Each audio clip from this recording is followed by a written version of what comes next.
شروع اللہ کے نام سے جو بڑا مہربان نہایت رحم کرنے والا ہے۔ کروڑوں درود و سلام نبی آخر الزمان صلی اللہ علیہ وآلہ وسلم کی ذات اطہر پر، جن کی وجہ سے ہم ہیں اور جن کی وجہ سے یہ کل کائنات ہے۔ پاکستان میں رمضان کے روزے کتنے ہوں گے؟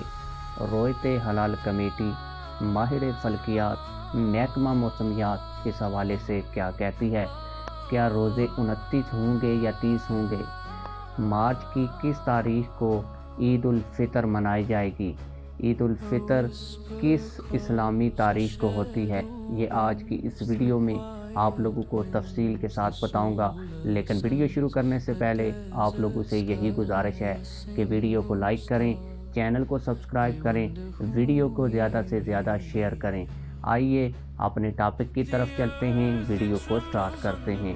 آپ لوگوں کو بتاتا چلوں کہ ماہرین فلکیات اور محکمہ موسمیات کے مطابق اس دفعہ بہت زیادہ یعنی کہ 80% سے زیادہ چانسز ہیں کہ پاکستان کے اندر جو روزے ہیں وہ 30 ہونے جا رہے ہیں، اور جو مارچ کی 21 تاریخ ہے اس کو عید الفطر ہوگی۔ عید الفطر اسلامی مہینے کی 1 تاریخ کو منائی جاتی ہے۔ آپ لوگوں کی اس حوالے سے کیا رائے ہے؟ کمنٹ سیکشن میں ہمیں اپنی رائے سے ضرور آگاہ کیجیے گا۔ ملتے ہیں کسی اور ویڈیو میں۔ اللہ حافظ۔